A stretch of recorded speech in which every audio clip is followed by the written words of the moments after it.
I thought we were forever. But now I'm just a memory. My husband got married. I was not forced to, but I made it happen. He married my closest friend, and now we all live under one roof, united by love, patience, and devotion. My name is Emma, and I have been married to James for 10 years. 10 long years filled with love, laughter, and an emptiness that never seemed to fade. We were devoted to each other, inseparable. Yet there was one thing missing in our life, a child of our own. Every morning, I would wake up next to James and watch him sleep, imagining a tiny hand holding his finger, a little giggle echoing in the house. That dream never came true. We tried everything, doctors, tests, advice from well-meaning friends, but nothing seemed to work. The doctors said we were both healthy, and no reason for our childlessness could be found. James had his principles.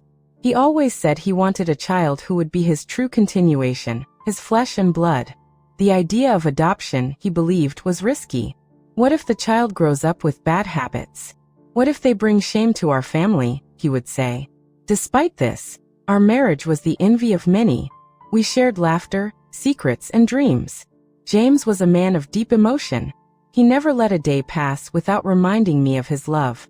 Every morning, a bouquet of fresh flowers would appear on the kitchen table, a small note tucked inside that said, "I love you, Emma." I often imagined the room we would set up for the child we longed for, soft pastel walls, shelves lined with toys, and a crib at the center. Sometimes, when James thought I was asleep, I would watch from the doorway as he entered that imaginary room and hugged the toys, his eyes glistening with tears. My heart ached, but I understood him. I felt the same longing.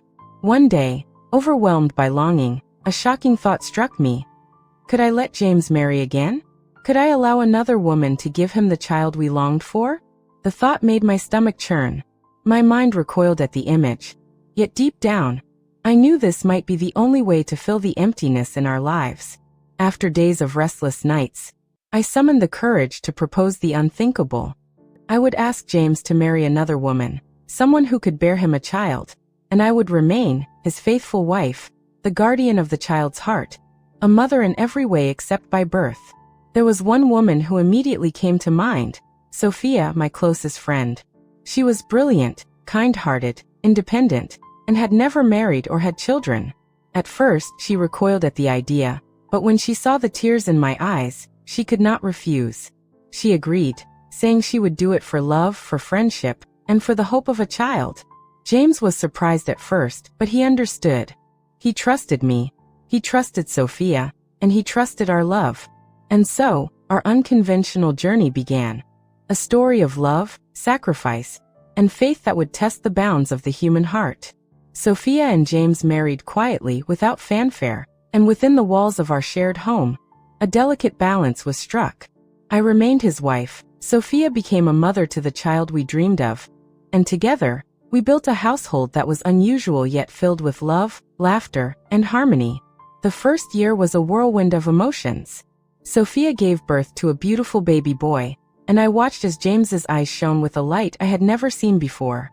The house that once felt empty was now alive with laughter, and the soft murmur of tiny hands reaching out for comfort and love. My heart ached and rejoiced in equal measure, for the child was not mine by blood, yet I loved him fiercely as if he were. Time passed. Sophia gave birth to another boy, a sibling for the first, and our home overflowed with life. But joy is fragile, and life is unpredictable. Sophia fell ill, a cruel and sudden illness that no medicine could cure. The house that had known laughter was now filled with quiet sobs and whispered prayers. Sophia, before she passed, entrusted me with her children. "Take care of them," she whispered, her voice trembling. "Love them as your own. Be the mother I could not be forever."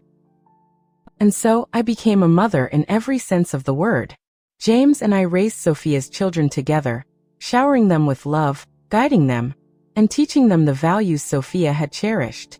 They grew, bright and kind, and the bond between us, strange, unconventional, yet unbreakable, strengthened with each passing day. I watched them grow, those two boys, and every day I marveled at how much they resembled James. Their eyes, their laughter, the way they tilted their heads when thinking, all little echoes of him. Yet in their hearts, There was something Sophia had instilled from the very beginning, a gentleness, a strength, a kindness that I came to cherish as if it were my own. There were moments that brought tears to my eyes, small, fleeting moments that revealed the depth of our family's bond. I remember Liam learning to ride his bicycle for the first time.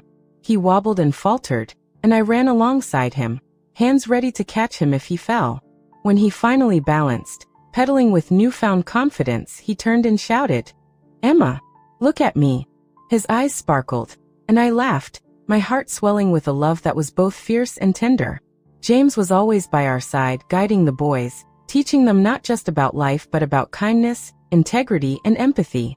Our home, once filled with the ache of longing, was now a sanctuary of laughter, learning, and connection.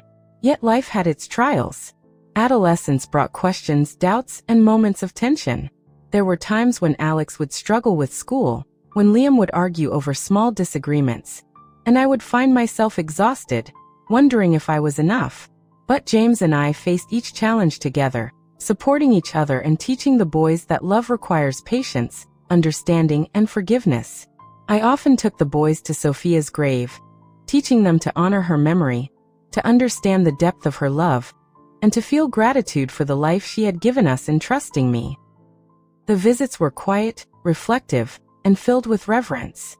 The boys would lay flowers, whisper words of love and thanks, and I would stand silently, my heart full of pride and sorrow, knowing that they understood the profound legacy left by a woman whose life had ended too soon, but whose love endured in every heartbeat of her children. James and I remained steadfast partners in every sense. Our marriage, tested by unconventional decisions and unimaginable sacrifices, had emerged stronger, deeper, and more beautiful than I could have imagined. In quiet moments, we would sit together, hold hands, and reflect on the journey that had brought us here. And in those moments, I realized that love, patience, and sacrifice are the truest measures of family, of devotion, and of human resilience. Now, as I look at Alex and Liam, grown into young men of character and compassion, I feel a profound sense of fulfillment. They call me mother, trust me, and confide in me. They know the story of their beginnings, yet they have never questioned the love that surrounds them. I see James in their laughter, Sophia in their kindness, and myself in the devotion that binds us together. And I know with certainty that this is the life we fought for, the family we dreamed of, and the love we nurtured through years of patience, courage, and selfless dedication. Life had tested us, challenged us, and asked for more than we thought we could give. And yet, in answering that call with courage, patience, and love, we created something extraordinary. Our family is unconventional, yes, but it is beautiful, resilient, and unbreakable. And in that truth, I have found the deepest peace, the greatest fulfillment, and the richest love I could ever imagine. I am Emma. I am a mother. I am a wife. I am a guardian, a teacher, a guide, and a nurturer. I am loved, I am cherished, and I am fulfilled. And in the quiet moments when I see James and the boys together, laughing, learning, and growing, I understand a profound truth. Love, patience, and sacrifice can create a family that transcends blood, biology, and circumstance. This is our story, a story of devotion, resilience, and enduring love, a testament to the extraordinary power of the human heart. Our journey was never easy. It was filled with longing, sacrifice, and moments that tested every fiber of our being. But it was also filled with love. Love that grew stronger with each passing day. Love that nurtured two young lives. Love that healed hearts. And love that created a home where joy, compassion, and understanding flourish. And now, as I watch the boys stand tall, confident, and full of life, I know that every tear, every sleepless night, every difficult decision was worth it. Life had tested us, challenged us, and asked for more than we thought we could give. And yet, in answering that call with courage, patience, and love, we created something extraordinary. Our family is unconventional, yes, but it is beautiful, resilient, and unbreakable. And in that truth, I have found the deepest peace, the greatest fulfillment, and the richest love I could ever imagine.